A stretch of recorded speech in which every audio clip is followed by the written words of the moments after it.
Assalamualaikum warahmatullahi wabarakatuh. Selamat datang kembali teman-teman di channel Sinau ASN. Oke teman-teman, pada kesempatan kali ini kita akan coba bahas soal-soal kompetensi manajerial bagi teman-teman yang ingin mendaftar P3K di tahun 2023, baik itu formasi guru maupun formasi non-guru. Oke teman-teman, kita langsung saja bahas untuk soal yang pertama. Rekan kerja di sebelah diberi tugas baru oleh atasan, padahal pekerjaan sebelumnya belum selesai dan ia tampaknya tidak sanggup untuk menyelesaikannya. Sebagai rekan kerja, apa yang akan kamu lakukan? A. Membantunya setelah menyelesaikan pekerjaan sendiri. B. Menawarkan secara langsung bagaimana yang bisa dibantu. C. Mengajak teman-teman lain untuk membantu pekerjaannya. D. Memberikan semangat pada dia. E. Membiarkannya.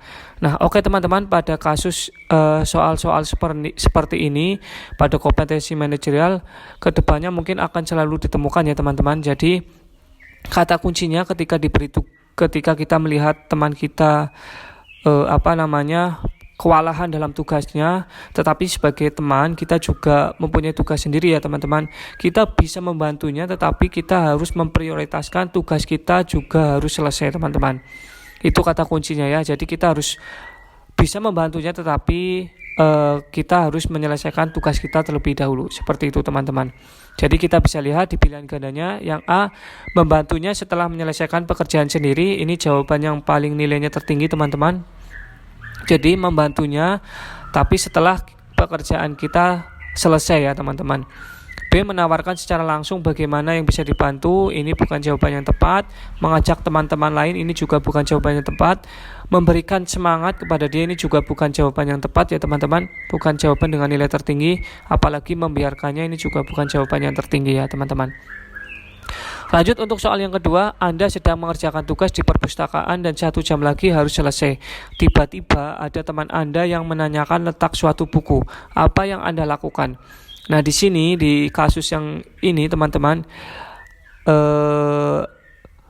kita sedang terburu-buru dalam mengerjakan tugas dan 1 jam lagi harus dikumpulkan teman-teman. Tetapi ada rekan kerja atau teman Anda yang ingin menanyakan letak suatu buku. Jadi kita harus orientasinya selesai dulu pada hasil ya teman-teman. Menyelesaikan tugas dulu itu teman-teman. Itu yang paling penting teman-teman. Jadi kita harus menyelesaikan tugas dulu. Jadi kalau ada teman yang lain membantu menanyakan buku, kita bisa meminta petugas atau teman yang lain untuk menunjukkan letak bukunya ya teman-teman, seperti itu. Jadi kita bisa cermati jawabannya. Yang A, menyuruhnya untuk bertanya ke petugas perpustakaan. Ini jawaban dengan poin tertinggi ya teman-teman. Jadi bukannya kita tidak ingin membantu teman kita, tetapi karena kita juga sudah dikejar deadline ya teman-teman. Jadi alangkah baiknya untuk menyarankan teman Anda untuk bertanya ke petugas perpustakaan. Kalau yang B, menyampaikan kalau Anda sedang sibuk, ini bukan jawaban yang tepat teman-teman. C, memberitahukan hanya letak rak dan posisi buku saja, tetapi tidak menunjukkan, ini bukan jawabannya tepat juga teman-teman. Meninggalkan pekerjaan Anda sebentar. Nah, ini poinnya. Ini yang kadang keliru seolah-olah ini jawaban yang paling betul, tapi ini adalah masih ada jawaban yang lebih tinggi teman-teman. Mengatakan tidak tahu posisi buku tersebut, ini juga bukan jawaban yang tepat teman-teman. Lanjut untuk soal yang ketiga. Anda seorang resepsionis di suatu kantor yang bergerak dalam bidang pelayanan. Banyak keluhan yang ditunjukkan pada instansi tempat Anda bekerja. Padahal di instansi Anda tersebut terdapat fasilitas untuk keluhan online. Sikap Anda, kita bisa lihat di sini bukan tugas Anda, tetapi banyak yang komplain ke Anda ya teman-teman. Tetap kita akan layani, tetapi kita juga sambil mengarahkan ke bagian keluhan online. Itu kata kuncinya ya teman-teman. Jadi bukannya menolak langsung, tetapi kita harus melayani teman-teman. Tetapi sambil mengarahkan, karena ada bagian dalam instansi Anda untuk bagian khusus keluhannya teman-teman, seperti itu. Jadi kita tinggal lihat opsinya. Yang A, menerima keluhan pada konsumen sembari mengajarkan cara menyampaikan keluhan secara online. Ini jawaban yang lumayan bagus teman-teman.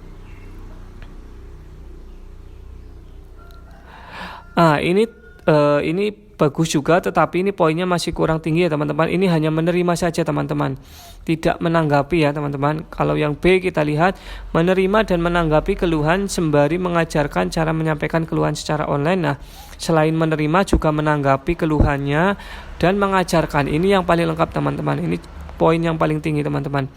Menerima dan menyelesaikan keluhan konsumen sambil menanyakan apakah ada kesulitan. Nah, di sini menyelesaikan ini bukan wewenang kita sebagai resepsionis teman-teman. Kalau di sini sebagai resepsionis ya teman-teman, ini bukan jawaban yang tepat. Menyelesaikan keluhan ini juga bukan jawaban yang tepat. Mendengarkan keluh kesah konsumen tentang masalahnya dan mengajarkan. Nah, ini hanya mendengarkan saja, ini juga kurang tepat teman-teman. Jadi poin yang paling tinggi ada di poin yang B ya teman-teman. Lanjut untuk soal yang keempat, dengan perkembangan IT yang pesat, bagaimana kita menanggapinya untuk pekerjaan kita ya. Jadi kita mau tidak mau akan dihadapkan dengan dunia digitalisasi dalam pekerjaan ya teman-teman. Apa yang akan kita lakukan? A. Belajar teknologi informasi dengan semangat untuk memperbaiki kinerja. Ini jawaban yang paling tepat dengan poin tertinggi teman-teman. Jadi kita harus terus berusaha beradaptasi dan berkembang dengan sistem-sistem yang ada ya teman-teman, dan penuh semangat seperti itu. Belajar teknologi informasi dengan penuh sukacita karena menyukai bidang tersebut, bukan alasannya karena menyukai ya teman-teman, tapi ini kurang tepat juga jawabannya. Belajar teknologi informasi agar pekerjaan cepat selesai, ini juga kurang tepat. Belajar teknologi informasi agar dapat mengerjakan tugas dengan baik, ini juga kurang tepat ya teman-teman. Harusnya belajarnya dengan penuh semangat atau dengan sukacita. Nah, ini ditambah seperti itu. Tidak belajar, ini bukan jawaban yang paling tepat teman-teman. Lanjut untuk soal yang nomor 5. Jika saya sedang bertugas penting ke suatu tempat dengan mobil dinas, kemudian mobil dinas mogok di jalan, apa yang akan saya lakukan? Balik ke kantor, ambil mobil, kemudian berangkat lagi. Nah, ini sudah perjalanan dinas, balik lagi, ini bukan jawaban yang tepat ya teman-teman. Cek kemudian panggil bengkel. Ini karena dinas biasanya di luar kota ya teman-teman, jauh. Ini kalau perlu ke bengkel, ini juga kurang tepat teman-teman. Tinggalin mobil kemudian pesan angkutan lain untuk menuju ke tempat dinas. Nah, ini jawaban dengan poin tertinggi ya teman-teman. Jadi kita harus segera beradaptasi, kemudian kita harus segera menuju ke tempat dinas ya, seperti itu. Coba benerin mobil, ini bukan wewenang kita ya teman, bukan. Tinggalin mobil ini dan balik ke kantor, minta instruksi atasan, ini juga bukan jawaban yang paling tepat ya teman-teman.